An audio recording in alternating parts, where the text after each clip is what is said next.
how Lemuel and Tony made over $10,000 on their first wholesaling real estate deal, and exactly how you can get your first exact deal just like this. Guys, what is up? Zach in here. Welcome to the Bags to Riches podcast. And we got Lemuel and Tony here, and they're going to share how they got their first deal.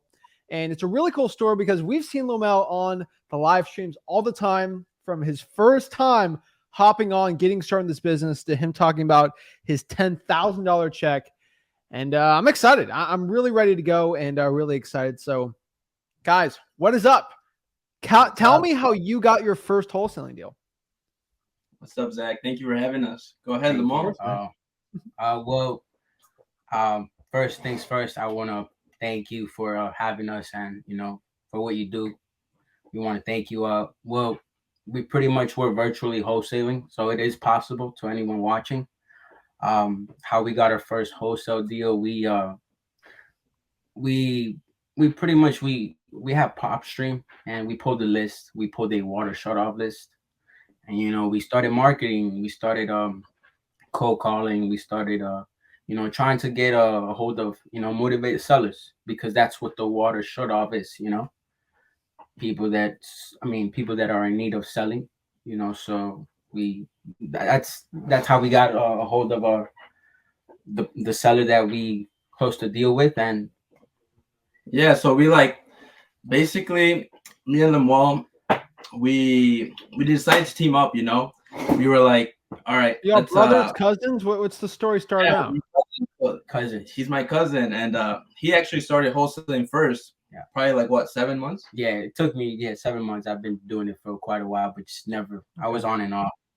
And then he was telling me, and I was like, he was telling me about wholesaling, and I was like, I don't know, man. I was always interested in wholesaling and in real estate, actually.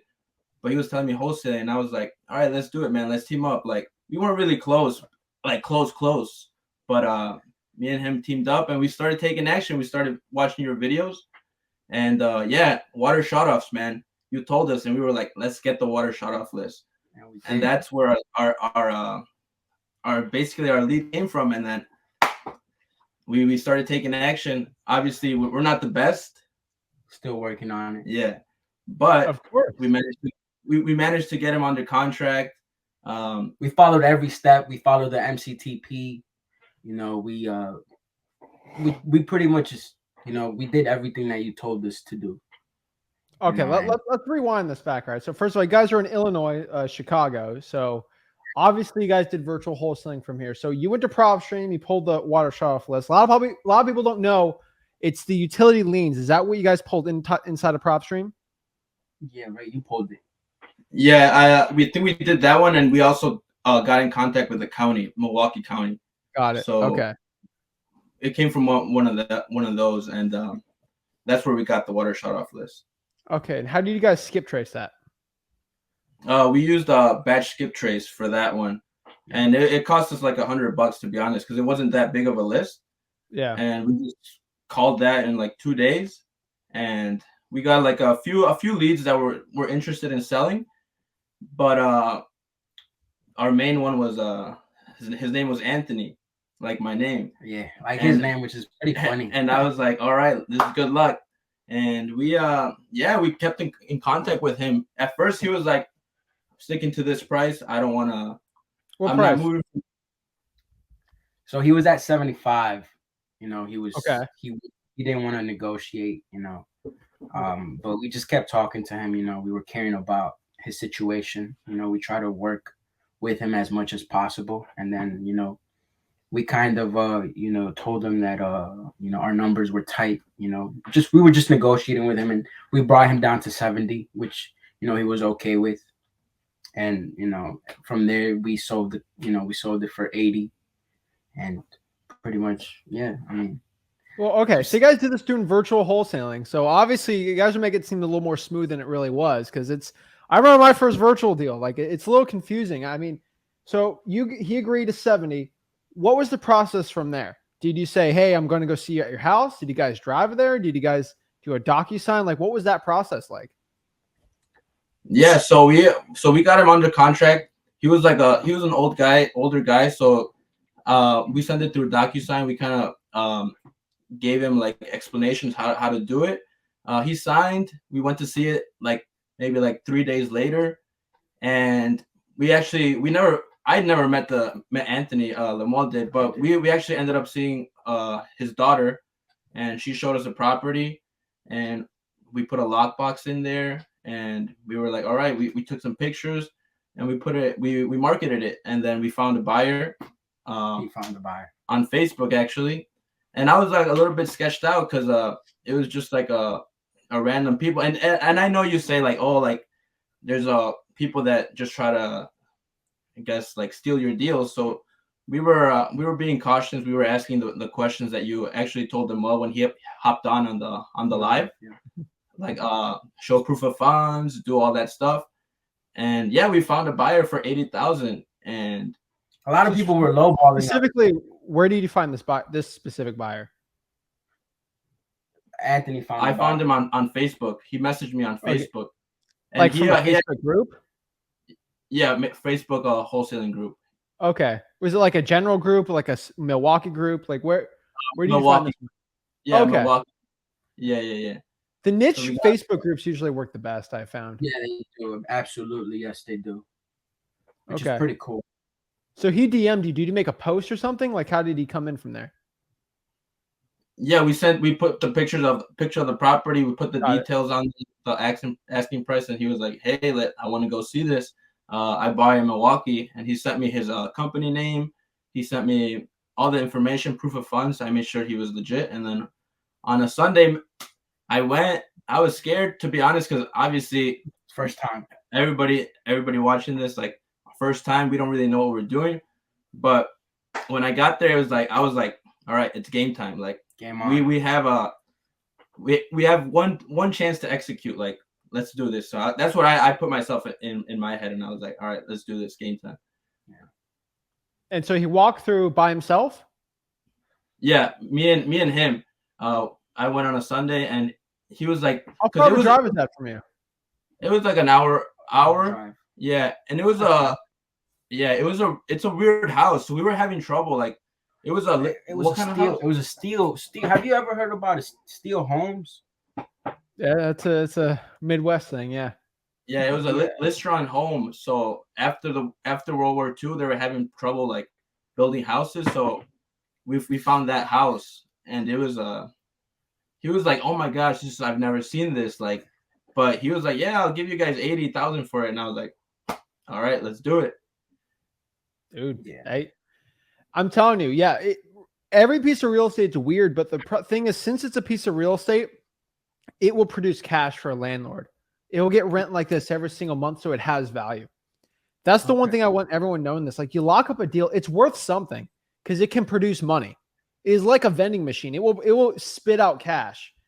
And so he was at 80 there. That was perfect. And so do you get the assignment done that day? Like, what was that process like too? So actually, I think it kind of took us a while to, find a buyer, because we were kind of skeptical. Like Tony was saying, a lot of people were kind of lowballing us. We knew what we had was, worth at least, more than what they were offering. I want to say we didn't find a buyer till like the second of last week. The second of last week, so we were kind of running out of time. And then that's when his buyer came through, and he wanted to go see the property. And he was actually the only buyer to go see the property. No one was really serious about wanting to go see it, but this guy really wanted to, because I'm guessing he has like other properties around that area.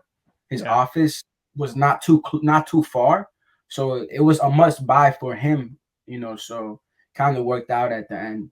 So I mean, yeah. And then I assigned it. I sent the assignment that night. He signed it, and wired.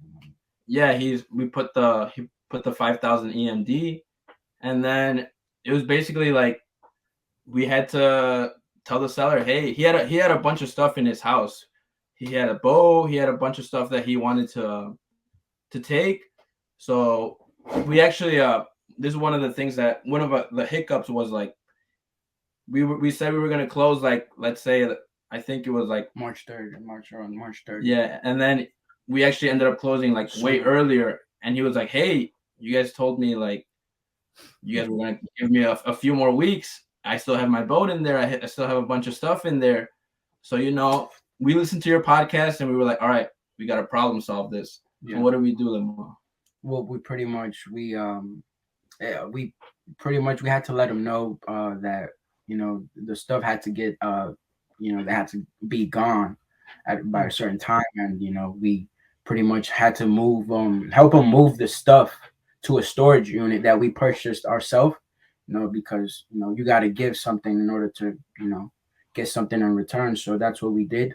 We helped the seller out with the heavy stuff. Like I said, he was an older gentleman, and we got him the storage unit, and we got a U-Haul as well to transport everything. And I think I feel like we did our job. As wholesalers, we pretty much we provided value, and we actually helped the seller out in a very hard situation.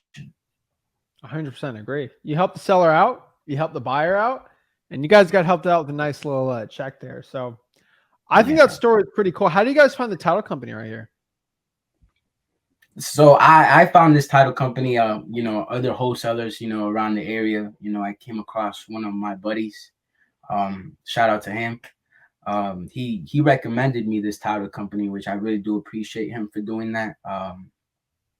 The title company is Summit LDS in Milwaukee. So anybody that's wholesaling in Milwaukee, go ahead and use that title company. It's really friendly. I really do provide it, and it's helpful. That's how we found it, by a friend of ours. Nice, man.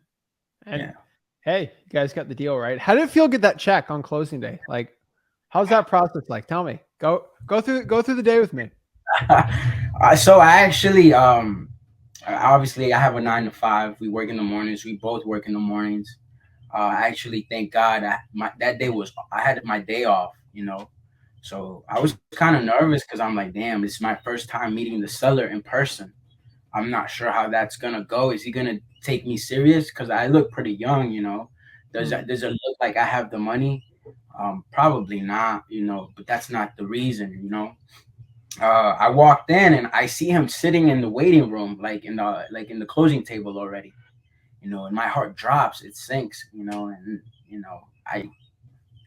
I have no choice but to act like I know what I'm doing, And I walk in and I just go into the closing table with him, and I introduce myself and I let him know. I'm like, hey, Anthony, it's me, Lemuel. How are you? I'm the buyer. And he was okay. He was pretty cool. He was a really friendly older gentleman, which I really admire. He was so easy to work with. But then, sitting there while he was signing the whole paperwork, it felt unreal, because it's like it's my first time witnessing all that, and I was kind of afraid that he was gonna, I guess, notice, but he saw everything. Everything was okay, and then I received my my envelope. I received my check, our check, and I didn't want to open it because I didn't want to do it without him. I didn't want it. So I was waiting till I got home, and I didn't open it till then. I couldn't take it, So I opened it when I got home. Reminder, it was an hour drive. I took a while to see it, and then after that I got home, and it felt unreal to see that $10,000 check. Like it's actually possible, Anyone can do it, you just gotta put in the work, take action, and just go for it. We're gonna learn from our mistakes, and we're definitely still learning, I love it. I can't wait to see where your future holds. Anthony, what was it like for you when you saw that check?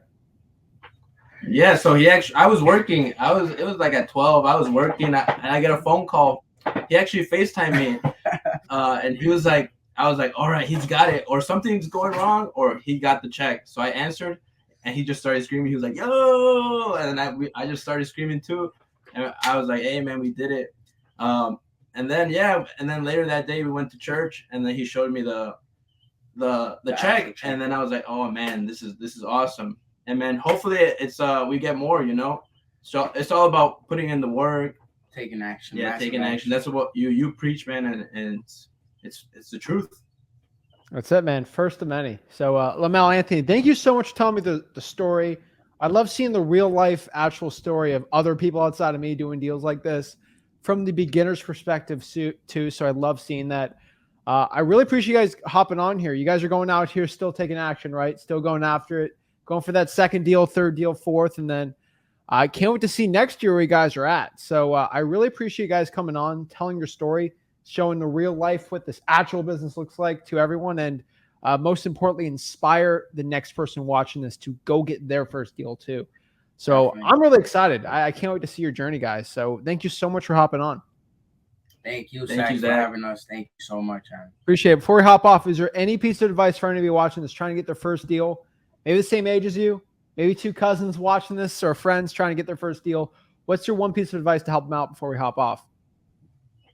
One advice I would give is just like everybody says, like take action, but actually get a schedule going. Like that's what helped us a lot. Like get a schedule going, be consistent, and just work on yourself. Like we're not perfect. We sometimes get we get nervous. We stutter. We still do. Yeah, but I feel like we're gonna get better. But that's what I would say. Just keep going. Like phone calls, make phone calls, make phone calls. All right. Definitely. I Love mean, it. what I can say is the same thing.